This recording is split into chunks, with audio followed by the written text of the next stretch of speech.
በየቀኑ የምንረግጠው መሬት ከእግራችን በታች ምን አይነት የሺህ ዓመታት ሚስጥር ደብቆ እንደያዘ ልባችን ጠርጥሮ ያውቃል? በሰሜን ወሎ በዳውንት ወረዳ ገጠራማ ተራሮች መካከል ለዘመናት የሰው አይን ሳይጎበኘው የጊዜ አቧራ ሸፍኖት ከተራራማው መሬት ማህፀን ውስጥ ተሰውሮ የኖረ ታላቅ የዓለት ላይ ተአምር አሁን ከእንቅልፉ ነቅቷል።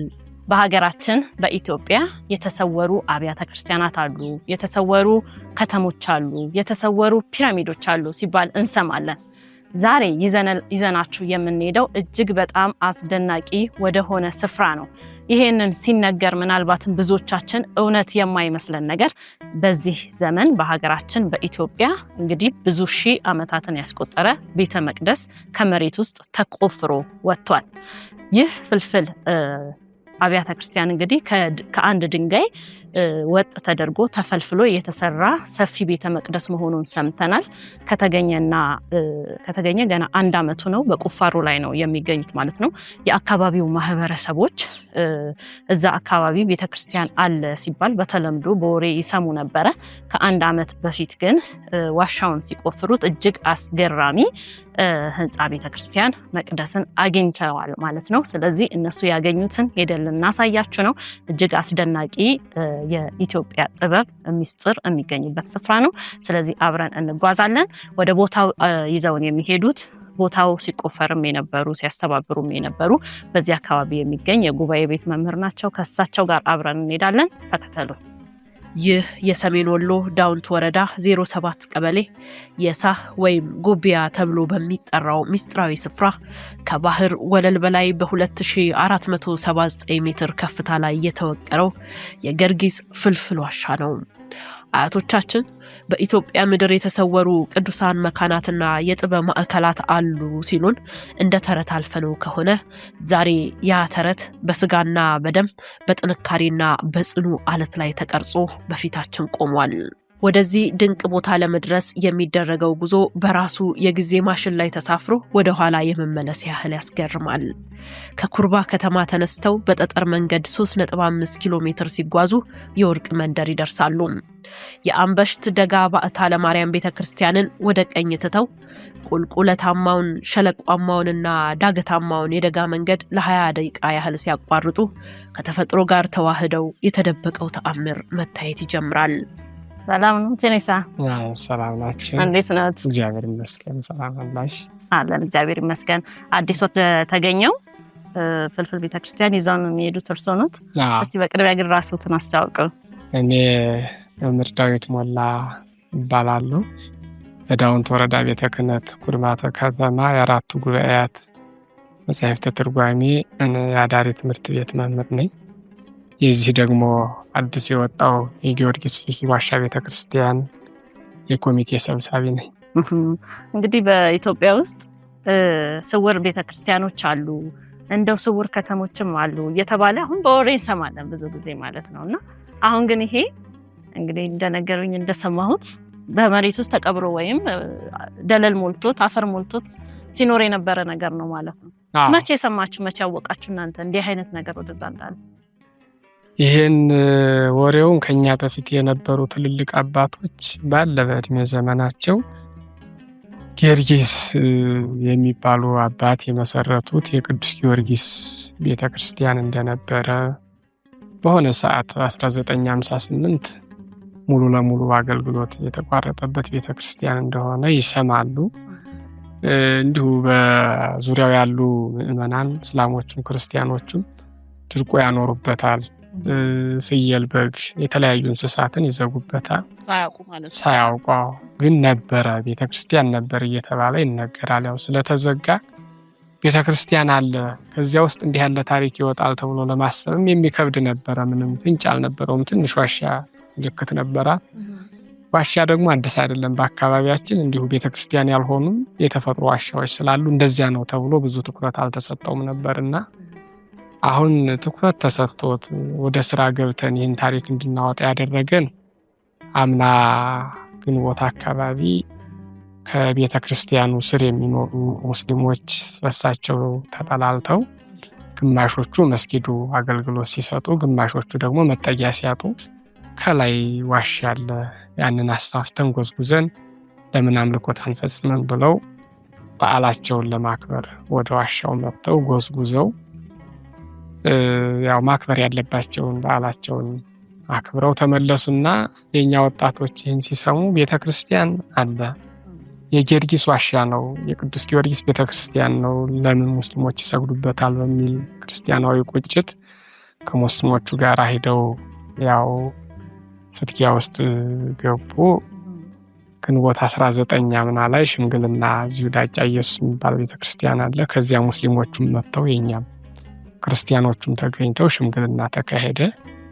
ከዚያ በኋላ ራሳቸው ሙስሊሞቹ እኛ እንዲህ ያለ ቅርጽ የለንም፣ 3 ድንጋዮች ውጭ ላይ ይታያሉ፣ እነዚህ አምዶች ናቸው የምንላቸው በቤተክርስቲያን አጠራር፣ እንዲህ ያለ እኛ ምልክት የለንም፣ ህንፃውም የኛን አይመስልም፣ ዋሻም ላይ እኛ ዳውንት ታሪክ የለንም፣ የነሱ ነው፣ ግን ቦታው እኛ ለእርሻ ስለምንጠቀምበት እርሻችንን አይንኩብን ተብሎ እርሻው እነሱን እንዲመስል ቦታው ደግሞ የኛ የቤተክርስቲያን እንዲሆን ተነጋግረን ያው ከመሬት አጠቃቀምም ጋር ተነጋግረን 6 ሄክታር ቦታ ተቀብለን ኮሚቴ ተቋቁሞ እንግዲህ ዳጫ ኢየሱስ የሚባሉ ወጣቶች፣ የአድማራ ወጣቶች፣ የተለያዩ ወጣቶች እየተሰባሰቡ ቀን ውሏቸውን ሌሊትም ማዳራቸውን ያለምንም እረፍት እየቆፈሩ እንግዲህ እስካሁን ድረስ ዓመት አስቆጥሯል ማለት ነው። ትናንት ከተገኘ 1 ዓመቱ ግንቦት 23 ነው በዓለ ቅዳሴውን ያከበርነው፣ 1 ዓመቱ ማለት ነው።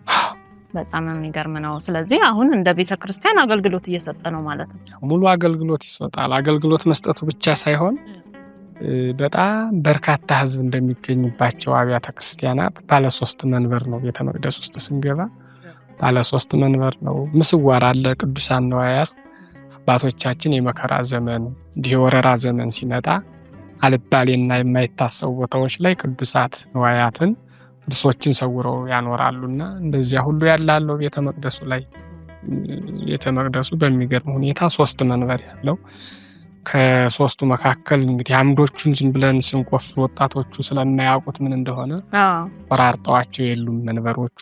አንዱ ቤተ መቅደስ ላይ ግን 1 መንበር አለ ማለት ነው። አሁን ድረስ የድንጋይ መንበር። አሁን የምንገኘው ዳውንት ነው፣ ሰሜን ወሎ ዳውንት ወረዳ ውስጥ ነው። እሱም እዚሁ ዳውንት ውስጥ ነው የሚገኘው ማለት ነው። እዚሁ ነው።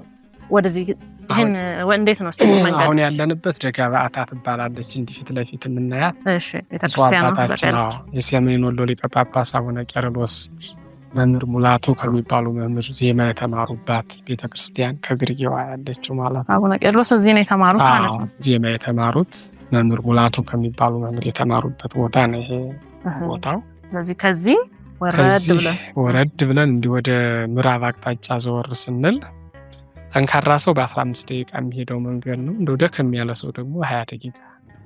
ስለዚህ እኔ 20 ደቂቃ ይፈጅብኛል፣ 25 ደቂቃ ይፈጅብኛል። ከተማ የለመደ ብዙ የእግር ጉዞ ያለመደ ሰው እስከ 25 ደቂቃ ድረስ ሊወስድበት ይችላል። ያው እንትን ነው መሰለኝ አቀበት ቁልቁለት ተራራ ነው። አሁን ተመልካቾቻችን እንደዚህ ስንላቸው ለጥ ያለ ሜዳ መስሏቸው ቀላል ነው። 25 ደቂቃ እንደሄር ይመጣል። ቁልቁለት አለ፣ ድመት አለ፣ ሲመጣ ደግሞ ከባድ የሆነ አቀበት አለ። ትንሽ ይከብዳል። ቢሆንም ግን ለእኛም ለመመልከት ለተመልካቾቻችንም ለማሳየት፣ ምክንያቱም ይሄ ድንቅ ተአምር ነው። በሌላው ዓለም ቢሆን ኖሮ ብዙ ታላላቅ ሚዲያዎች የሚዘግቡት ትልቅ የታሪክ የምርምር ማስረጃም ጭምር ስለሆነ ማለት ነውና ያው እኛ ሀገር ብዙም ታሪክም ቅርስም ስላለን አንደነግጥም መሰለኝ እንዲህ አይነት ነገር ስናገኝ እንጂ በጣም አስደናቂ ነገር ነው። እኛም ለማየት ጓግተናል፣ ለተመልካቾቻችንም ለማየት ጓግተናል። ስለዚህ እንጓዝ ማለት ነው።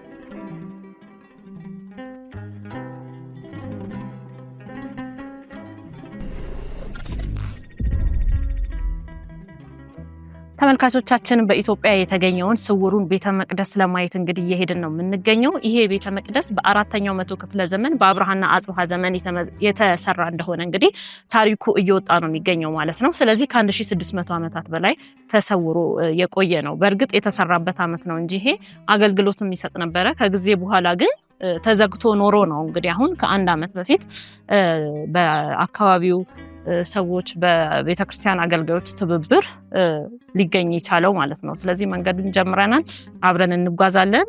የምናየውን ተቆፍሮ የወጣውን ነገር በሙሉ እናሳያችኋለን። ተከተሉን።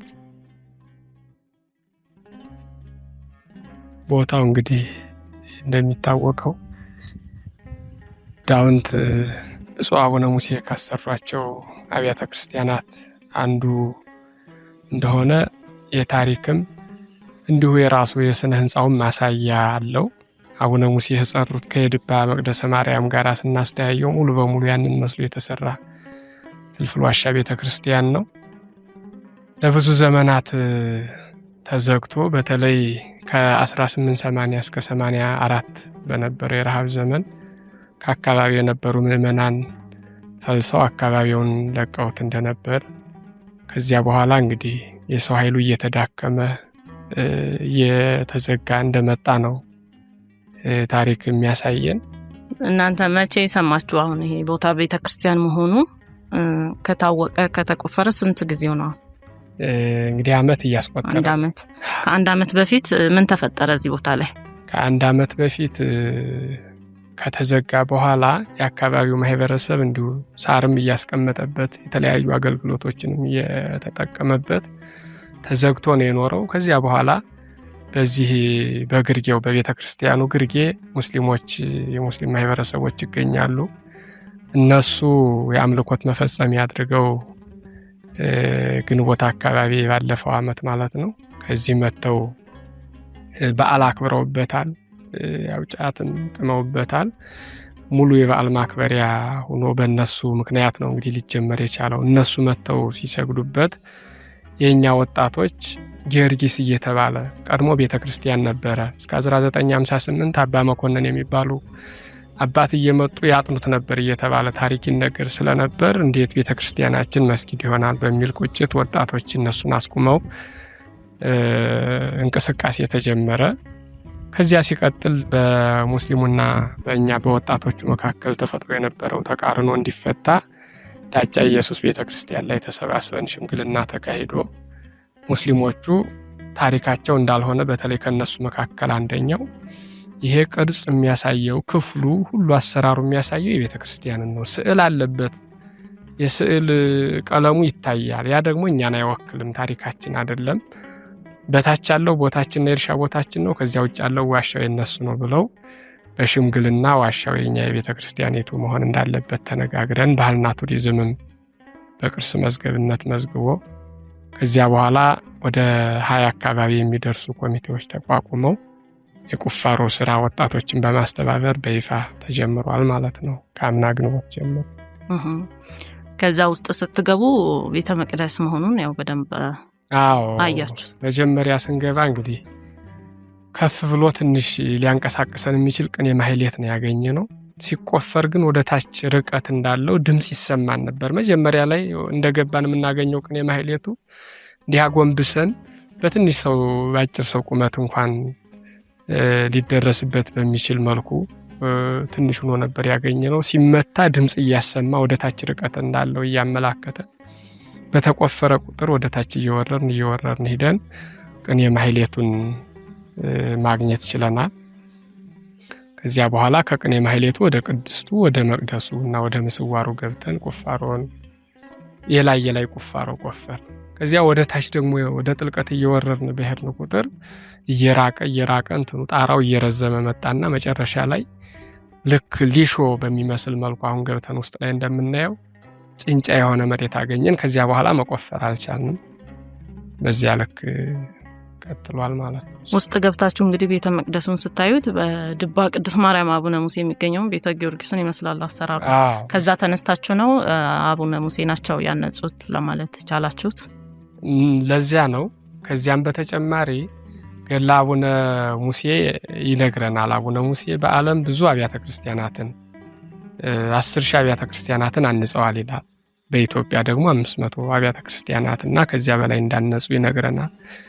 ዳውንት በአብዛኛው በታሪክ የታወቁ አቡነ ሙሴ የሰሯቸው አብያተ ክርስቲያናት ናቸውና ከዚያም ጋር ተያይዞ አሰራሩም ልክ ያንን መስሎ ምዕዋድ አለው እንዲህ የሚዞርበት ያ ሁሉ ቀጥታ የድባን የሚመስል ስለሆነ የአቡነ ሙሴ መሆኑ ታወቀ ነው ማለት ነው። ስለዚህ ይሄ ቦታ እንግዲህ 1600 ዓመት አካባቢ ያልፈዋል። በአራተኛው ክፍለ ዘመን ነው የተሰራው ማለት ነው። እንግዲህ እሳቸው በነበሩት በአቡነ ሙሴ በአራተኛው መቶ ክፍለ ዘመን በአብርሃና ወአጽብሃ ዘመነ መንግስት አቡነ ሙሴ የተባሉ ታላቅ መንፈሳዊ አባት ከተራራው አካል ጋር ይህንን የአለት ቤተ መቅደስ በጥበብ ወቀሩት።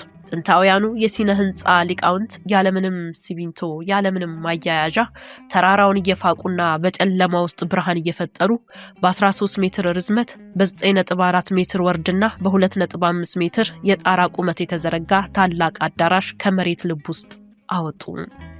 ህንፃው የቅኔ ማህሌት የቅድስትና የቤተ መቅደስ ክፍሎች ያሉት ሲሆን በቅኔ ማህሌቱ በምዕራብ የምእመናን በምስራቅ የካህናት መግቢያ የሆኑ አርክ ቅርጽ ያላቸው ውብ የውጭ በሮች ተቀርጸውለታል። በቅድስቱ ወደ ውስጥ የሚያስገቡ 4 አርክ ቅርጽ ያላቸው በሮች በግርማ ሞገስ ይገኛሉ። በመቅደሱ ደግሞ 3 አርክ ቅርጽ ያላቸው መግቢያዎች አሉ። ከሁሉም በላይ ልብን በእንቆቅልሽና በመደመም የሚያንቀጠቅጠው በመቅደሱ ውስጥ የተሰወረው የሚስጥር ቤት ነው። ቁመቱ 80 ሳንቲሜትር፣ ርዝመቱ 2.4 ሜትር፣ ወርዱ 1.7 ሜትር የሆነው ይህ የመንበር ቅርጽ ያለው ክፍል ጥንታውያኑ መንፈሳዊነትንና ሚስጥራዊ ጥበብ ምን ያህል ጥልቅ እንደነበረ ያሳያል። ከተራራው አለት ጋር ሳይነጠሉ የታነጹ 8 ታላላቅ አምዶች ዛሬም ድረስ ጣራውን ተሸክመው በጽናት ቆመዋል። እያንዳንዱ አምድ በጥንቃቄ የተሰላ የጂኦሜትሪና የህንፃ ማያያዝ ጥበብ ውጤት ነው። ይሄ አሁን ወደ ታች ወርደን የምናየው ስራው ካለቀ በኋላ ያገኘነው መሬት ነው። መጀመሪያ ስራ ስንጀምር እንገባ የነበረው እንዲህ ወደ ላይ ከዚህ በላይ ባለው መንገድ ነበር። ይሄ ወደ ታች አይታይም፣ በሙሉ ደለል ሞልቶ ታፈር ነበር የሚታየን። ከዚህ በላይ ባለው መንገድ ነው እንግዲህ ቁመቷ በዛች ልክ በላይኛው አለ። ከዚያች ይዛ ወደ ላይ ነበረ መረማመጃ የነበረችው። እየተቆፈረ አፈሩ እየለቀቀው ነው ይሄ እንትን የወጣው። ይሄ በዘመን ብዛት እየተጎዳ እንዲህ ተሰባብሮ ያለቀ እንጂ ወደፊት እየፈለግን ያለነው ቤተልሔም አለ። እንደሚታወቀው የቤተክርስቲያን አሰራር ቤተልሔም በምስራቅ በኩል ነው የሚሰራው፣ መንገድም አለ። እንግዲህ ከዚያ ከቤተልሔም መጥተው መቅደሱ በዚህ ውስጥ ገብተን ነው የምናገኘውና ይሄ የመቅደሱ በር እንደሆነ የሚያሳየን ወደ መቅደስ የምንገባበት የካህናት መግቢያ ነው። ይሄ ታቹ ደግሞ የምእመናን መረማመጃ እንደሆነ የሚያሳየን ነውና እሱን እንትን እያልን አፈሩ እየለቀቀ እንግዲህ በዚህ ገብተናል።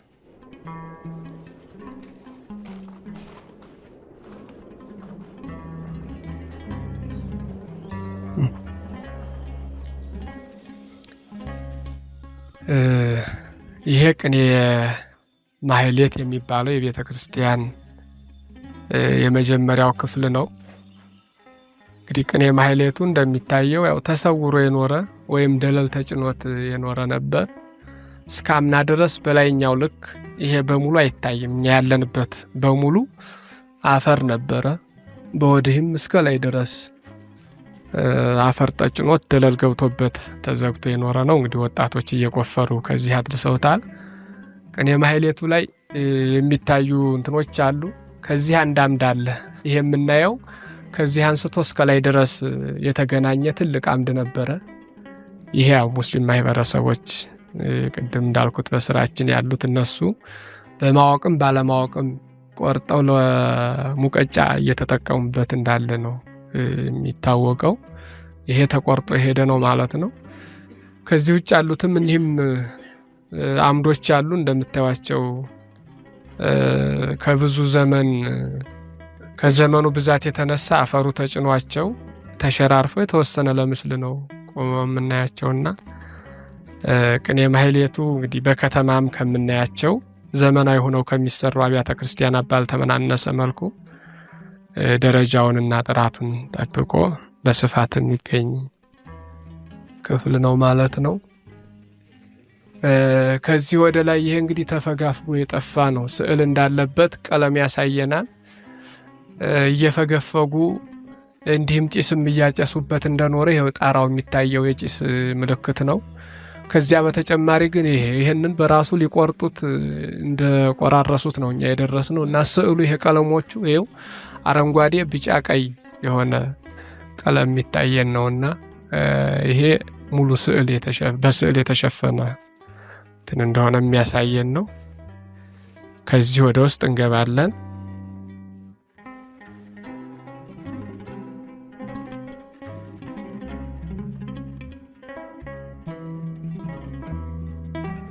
ይሄ ሁለተኛው ክፍል ቅድስት የምንለው ክፍል ነው። በተመሳሳይ መልኩ እንግዲህ በቅኔ ማህሌቱ አንጻር ከቤተ መቅደሱ ጋር ትይዩ 3 በሮች አሉት። እንዲሁም ደግሞ በ3 በሮች ልክ 3 ትልልቅ አምዶችን ከቅኔ ማህሌቱ በተሻለ ይሄኛው ብዙም ሰውም ስላልደረሰበት ተደፍኖም ስለኖረ ብዙ በአምዶቹ ተቆራርጠው አናገኛቸውም። እንግዲህ እስካሁን ድረስ ውሃ ነው፣ ጭቃ ነው እየተቆፈረ የወጣበት። ከላይም የእጽዋቱ ስር የሚያመጣው ውሃ አለ፣ ከወደ ውጭም የሚገባ ውሃ አለ። እስካሁን ድረስ ገና እርጥበቱ ሳይለቀው በእርጥበት ነው የሚገኘው። ይሄ ቅኔ ማህሌቱ ክፍል ነው ማለት ነው። ይሄ ብዙም አልተጨሰበትም፣ ብዙም እንግልት ያላገኘው እስካሁን ድረስ ምንም ነቅ ሳይኖርበት ጥራቱን ጠብቆ እየኖረ ያለ ክፍል ነው። በስተ ምስራቅ በኩል የምናያት እንትናለች። እቺ አባቶቻችን ካህናት በምስጢር የሚጠቀሙባት ቦታ ናት። ምናልባት ርቀትም ሊኖራት ይችላል። ለጊዜው ሰው ወደ ጉድጓዱ እንዳይገባብን ብለን ዘግተን ያስቀመጥናት ናት። ወደ ታች ልትርቅ ትችላለች። ባትርቅም አባቶቻችን ካህናት በምስጢር የሚጠቀሙባት የምስጢር ዋሻ እንደሆነች ነው የሚያሳየን እሷ ማለት ነው። ከሱ ቀጥሎ እንግዲህ ቤተ መቅደሱ ነው የሚገኘው። ቤተ መቅደሱ በጣም ለየት ያለ ቤተ መቅደስ ነው የሚያሳየን። ብዙ ማህበረሰብ ይጠቀምበት፣ ብዙ ምዕመናን ይቆርቡበትና ያስቀድሱበት እንደነበረ ነው። ባለ 3 መንበር ነው። አንዱ መንበር ይሄ ያው ሲቆፈር እንዲህ ይሆናል እንዲህ ይደረጋል የሚል ሰው ባለመኖሩ የሚቆፍሩትም ለሃይማኖታቸው ቁጭት ያደረባቸው ወጣቶች እንጂ ቤተ መቅደስ ውስጥ ምን ይኑር የማያውቁ ስለሆኑ ይሄ መንበር ነው። ግን የሚወጣ ድንጋይ የመሰላቸው መንበሩ እንዲህ ተቆራርጦ ነው እንጂ እስከ ላይ ድረስ ወጥ ሆኖ ለቅዳሴ የሚያገለግል አንድ መንበር ነው። ከዚህ ቀጥሎ በዚህ አንድ መንበር አለ። በወዳኛውም 3 ባለ 3 መንበር ቤተ መቅደስ ነው። ይሄ ታሪክ ሲነግረን ጥንታዊና በጣም በርካታ ማህበረሰብ የሚጠቀምበት ቤተክርስቲያን እንደሆነ ነው የሚያሳየን። 3 መንበር የሚያስፈልገው እንግዲህ እንደነ ላሊበላ እንደነ ግሸን ብዙ ማህበረሰብ በሚሰበሰቡባቸው በዓላት ምዕመናንን አንድ ጊዜ ቀድሶ ለማቁረብ በአንድ መንበር የሚሰጠው አገልግሎት በቂ ስላልሆነ በ3 መንበር መቀደስ የግዴታ ስለሆነ 3 መንበር ያስፈልጋል ማለት ነው። እና ይሄ ቤተክርስቲያን ብዙ ምዕመናን የሚገለገሉበት ብዙ መነኮሳት የከተሙበት ቤተክርስቲያን እንደሆነ ያሳየናል። ያው ከዚሁ ከያጽፍት ጋር የተያያዘ ነው ታሪኩ። ያጽፍት 700 መነኮሳት የነበሩበት ትልቅ ቦታ ነው። እነሱ ሁሉ እየመጡ የሚገለገሉበት ጥንታዊና ብዙ ባለ ታሪክ ቤተ መቅደስ እንደሆነ ነው የሚያሳየን። እንግዲህ እንደሚታየው ጥራቱን ጠብቆ አዲስ ዛሬ የተሰራ በሚመስል መልኩ ምንም ሳይሰነጣጠቅ በጥራት የሚገኝ ቤተ መቅደስ ነው ማለት ነው። ስፋቱም እንደሚታየው ጳጳሳትንም መነኮሳትንም ቆሞሳትንም ቀሳውስትንም ሁሉም በቅዳሴ ሰዓት ብዙ አገልጋዮች ገብተው ሊያስቀድሱበትና ሊቀድሱበት የሚችሉት በዚያ ልክ ስፋት ያለው ቤተክርስቲያን ነው ማለት ነው። መቅደሱ ይህን ይመስላል። ከመቅደሱ ውስጥ በወዲህኛው በር ይህን ቤተ መቅደስ ለየት የሚያደርገው ይሄ እንግዲህ ሁለተኛው መንበር ሁለተኛው መንበር ይሄ ነው። 3ኛው መንበር ይሄው እንደሚታየው ማለት ነው። ከመንበሩ ፊት ለፊት ወደ ምስራቅ በኩል ይች የምናያት ምስዋር የምትባለው ናት። አባቶቻችን ለተለያየ አገልግሎት ጠቀሙባታል። ንዋያተ ቅዱሳትን መሰወር ያለባቸው እቃዎችን ሰውረው የሚያስቀምጡባቸው ቦታዎች አሉ። ከነሱ አንዷ ይች ምስዋሯ ናትና የቅዱሳት ንዋያት የጽላቱ የታቦተ ሕጉ የሌሎችም ወርቃማ የሆኑ ንዋያት ማስቀመጫ እንደሆነ የሚያሳይ ነው ማለት ነው።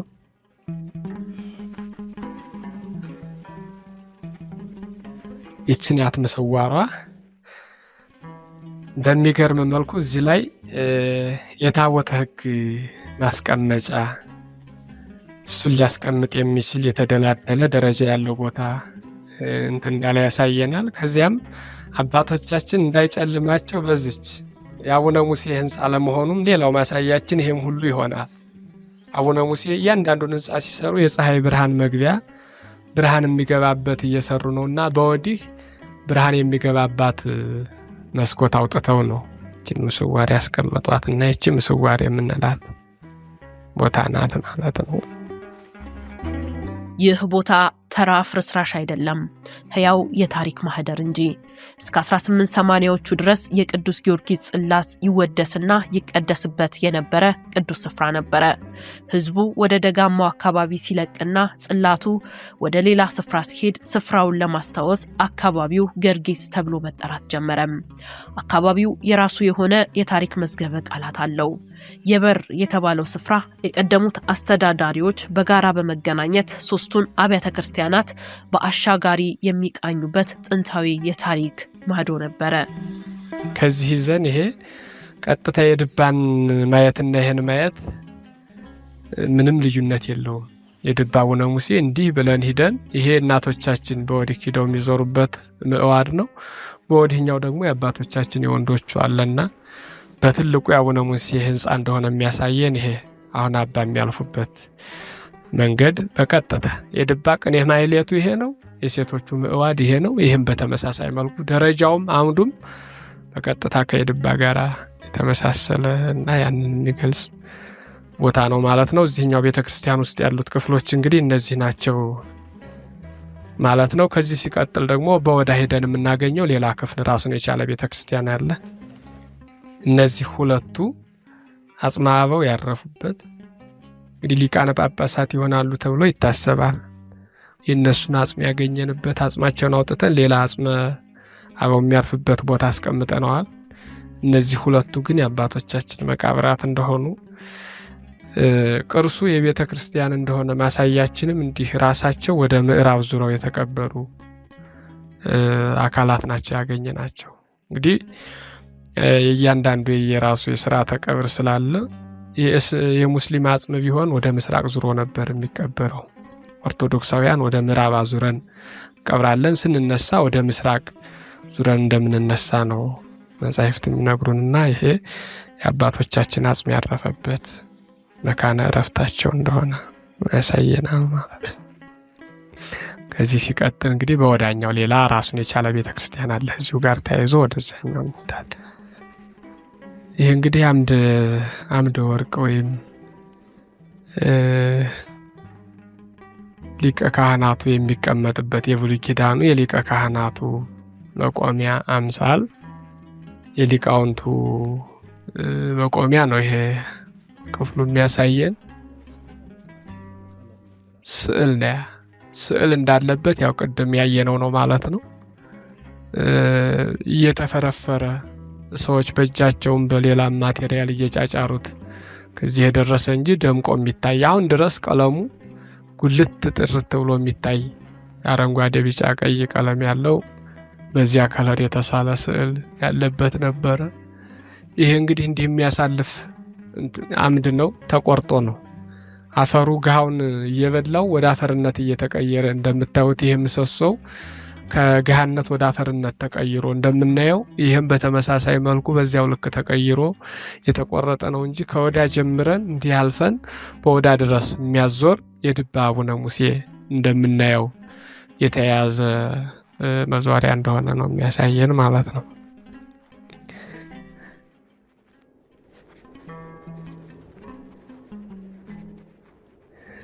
ሌላው እንግዲህ ይሄ ሁለተኛው ቤተክርስቲያን ቅኔ ማህሌት ተብሎ ሊገለጽ የሚችል ነው። በዚህ በጣም ብዙ መቃብራት ያገኘንበት ቦታ ነው። ከዚህ አንድ መቃብር አግኝተናል። እዚህ አንድ መቃብር አለ፣ ይሄ አንድ መቃብር አለ፣ ይሄም መቃብር ነው፣ እሱም መቃብር ነው፣ ያኛውም መቃብር ነው። በሙሉ ማለት ነው ይሄ መቃብር ነው። ከዚያ ውጭ ከመቃብር ውጭ ይሄ የምናየው ውጨኛው መሰረቱ ከላይ የሚደርስ ከህንፃው ጋር የተያያዘ አንድ ክፍል ነበር እስከዚያ ድረስ። በመካከል ሁለት በሮች፣ በእሱ አንድ በር አለች፣ በዚህኛው አንድ በር አለ። ከዚያ ውጭ ግን እስከ ላይ ድረስ የደረሰ አምድ ነው ማለት ነው፣ ክፍል ነው። ይሄ ናዳ እንደተናደ ያሳየናል። እኒህ የምናያቸው ድንጋዮች ከዚህ የወጡ ናቸው። ሌሎችም ያወጣናቸው ብዙ ትልልቅ ድንጋዮች አሉ። ይሄ እየተቆረጠ የገባ ናዳም እንደተፈጸመ የሚያሳየን ከዚህ ከስሩ እንዲህ ራሳቸውን ወደዚያ ዙረው የወደቁ ያልተቀበሩ ብዙ አጽሞች አግኝተናል። ሌሎቹ ተቀብረው ነው ያገኘናቸው፣ በናዳ ሳይሆን እንዲሁ በሰላም ዘመን የተቀበሩ ናቸው። እዚህ ላይ የምናገኛቸው ግን ተቀብረው ሳይሆን ዝም ብለን አፈሩን ስናነሳ በአጋጣሚ ወድቀው ነው የምናገኛቸው እና ይሄ ለዚህኛው ቤተ መቅደስ የመጀመሪያ ሆኖ ቆመ ብእሲ የምንለው አሁን በገጠሩ ቤተ ክርስቲያን አልፈው እንጨቶች ቁመው አንድ ክፍል አለና የዚያ ተምሳሌት ነው ይሄ ቆመ ብእሲ ወይም ቅኔ ማህሌት ብለን የምንጠራው ነው ለዚህኛው ቤተ መቅደስ። ይህ አሁን በዘንድሮ ዓመት ነው የወጣው። እስከ ዘንድሮ ዓመት ድረስ ይሄ ዝግ ነበረ። ዘንድሮም ወዲሁ ከየካቲት ከጥር በኋላ በቅርብ ሰዓት የወጣ ነው ማለት ነው። ይሄ እስካሁን ድረስ ምንም አይታይም። በታሪክ እዚያ ሆነን ወደ የድባ ይወስዳል እየተባለ ይነገር ነበርና ያንን ስንወጣ እንግዲህ ይሄ የመጣበት አጋጣሚ አለ ማለት ነው። ይቺ ባለማወቅ ቆራርጠናት ነው እንጂ ወጥ የሆነች ወደ ላይ የምትወጣ ነበረች። ምናልባትም አባቶቻችን ከቤተ መቅደስ ወጥተው ተአምረ ማርያም የሚያሰሙባት አትሮንስ እንደሆነች ያሳየናል። የራሷን የቻለ ቅርጽ አላት። ልክ በዚህ ልክ በአራቱ ማዕዘን ነበራት። እኛ ግን ከመካከል ምን ሊኖር ይችላል እያልን ብለን እየቆረጥን እንትን ስንል መጨረሻ ላይ ከታች ድረስ በቅላ የወጣች እንደሆነች ስናገኝ ትተናታል። ለታሪክ የተአምረ ማርያም ማንበቢያ አትሮንስ እንደሆነች ነው የሚያሳየን ማለት ነው። ማድቤ ደግሞ የምእመናን ከጸሎት በኋላ እረፍት የሚያደርጉበት የፍቅርና የማህበራዊ ህይወት ማዕከል ነበረ። እስከ 1958 ዓ.ም ድረስ አባ መኮንን የተባሉ ባህታዊ በየቀኑ እየጠበቁት ሱባኤ ይይዙበት የነበረው ይህ ቅዱስ ስፍራ ለዘመናት ሳይታወቅ ቆይቶ ዛሬ በፈጣሪ ፍቃድና በአካባቢው አበው ጥረት በድጋሚ ብርሃኑ ፈንጥቋል። ይሄ እንግዲህ የተለያዩ ክፍሎችን የያዘ ነው። ይህኛው ቤተ መቅደስ አለና ለዚህኛው ይሄ እንደ ቅድስት ሆኖ የሚያገለግል ቅድስት ነው። በወዲህም እንዲህ ገባ ብለን የምናያት ዋሻ አለች በሰው ቁመን ልክ። እንዲህ በወዲህም ብዙ ህዝብ ሊይዝ የሚችል ራሱን የቻለ ዋሻ አለ።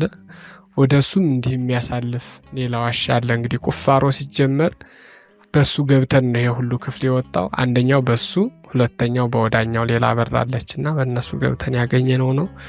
እንደ ቅድስት ሆኖ የሚያገለግል ነው። ይሄ ነው እንግዲህ ሶስተኛው እንደ ቤተ መቅደስ የምንገለገልበት።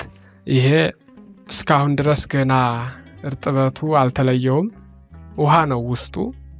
የዋሻው ጥረት ግን እብነ በረድ ነው። እኛ እንደው መጀመሪያ ስናየው ስንቆፍረው የድንጋይ አይደለም የእብነ በረድ ነው ብለን ነበረ እያሰብን የነበረው። እየገባን በሄድን ቁጥር በእጃችን መዳሰስ ስንችል ነው ገሃ መሆኑን ያስታወስ ነው እና ልክ እብነ በረድ የሚመስል ምንም አይነት ነቅና የተሰነጣጠቀ የሌለው ነው። ለጊዜው ይህንን በቤተ መቅደስነት ሳይሆን እየተገለገልን ያለው አጽመ ቅዱሳን የአባቶቻችን የቅዱሳኑን አጽማቸውን ያሳረፍንበት ቦታ ነው። ወደ ውስጥ ገብተን አጽማቸውን ማየት እንችላለን። ይሄ እንግዲህ ከተለያዩ ቦታዎች ቅድም ስናያቸው የነበሩ መቃብር እያልን የጠራናቸው ከነዚህ አምጥተን ያሳረፍነው ነው። የአባቶቻችንን ክብር በሚመጥን መልኩ አላስቀመጥነውም ለጊዜው። ወደፊት ራሱን የቻለ አጽመ አበው የሚጎበኝበት ቦታ ፈልገን የምናስቀምጠው ነው የሚሆነው። ለጊዜው ግን በምታዩት መልኩ አፋቸው፣ ጥርሳቸው፣ አፍንጫቸው ሁሉ ሙሉ የሰው ቅርጻቸው እየታየ የተቀመጡ አጽሞች አሉ። አንዳንዶቹ ደግሞ እንዲሁ ፈራርሰው በሰብሰው የተገኙ አሉ። በዚህ ልክ ይሄ በሙሉ የአባቶቻችን የቅዱሳኑ አጽም ውጭ ላይ ካገኘነው ክፍል አምጥተን ያስቀመጥነው ነውና ይሄ ያንዳንዶቹ የምታዩት እንግዲህ ጥርሳቸው እንዳለ ያው ሆኖ ምንም ሳይነካካ የተቀመጡ አሉ። እንግዲህ በቅርብ ጊዜ ያረፉት ሊሆኑ ይችላሉ፣ ወይም እግዚአብሔር ታሪክ እንዲነግሩ ለትውልድ ማስተማሪያ ያስቀመጣቸው ናቸው የሚሆኑት። የመጨረሻው ክፍል ይሄ ነው ማለት ነው። እንግዲህ የጣራው ጥራት የምታዩት ነው። ገሃ በራሱ አይመስልም። በእጃችን እንኳን ዳሰነው ለማመን በሚከብድ መልኩ በዚህ ልክ ጥንካሬ ይዞ የተቀመጠ ነው ማለት ነው። ይሄ የመጨረሻው ወደ ውስጥ ስንገባ የምናየው ክፍላችን ነው። ውጭ ላይ ሌላ ቀሪ አንድ ክፍል አለን፣ ያንን እናያለን። ይሄ የማህሌቱ ነው የዚህኛው ቤተ መቅደስ። እሱኛው ቅድስት ሆኖ የመነኮሳት አባቶቻችን ካህናት፣ የሰዓታት የተፈሥሒ ማርያም መቆሚያ ነው። ይሄ ደግሞ የመርጌቶቹ የቅኔ ማህሌት ወይም የቅዱስ ያሬድን ድርሰት የሚያገለግሉ ሊቃውንት የሚቆሙበት የነሱ መቋሚያ ቦታ ነው። ይህም በተመሳሳይ መጨረሻ ላይ ከሱኛው ከውስጠኛው ቤተ መቅደስ ጋር የተገኘ እስካሁን ድረስ ምንም ምልክት የሌለው አሁን በቅርብ ሰዓት ያገኘ ነው ማለት ነው። ውስጥ ላይ ቅርጹን እንዳያጠፋብን ብለን ያልቆፈር ነው አለ። ይቺ በመካከል መቃብር በምትመስል መልኩ ወደ ታች መውረድ የምትችል ለጊዜው ግን ሌላው ከፍ ያለ ቦታ ሆኖ ይኛው ዝቅተኛ ሲሆን ቅርጽ ስለሚያጠፋ በድንጋይ ቀብረ ነው ያለው። ወደ ውስጥ ምን ታሪክ እንደሚነግረን ወደፊት አይተን የምንናገር ነው የሚሆነው። ለጊዜው ዘግተን አስቀምጠነዋል ማለት ነው። የመጨረሻው ክፍላችን ይሄ ነው። ይሄ በዚህ መልኩ በወዲህ ገብተን ያገኘ ነው። ጨረሻው ይሄን ይመስላል ማለት ነው።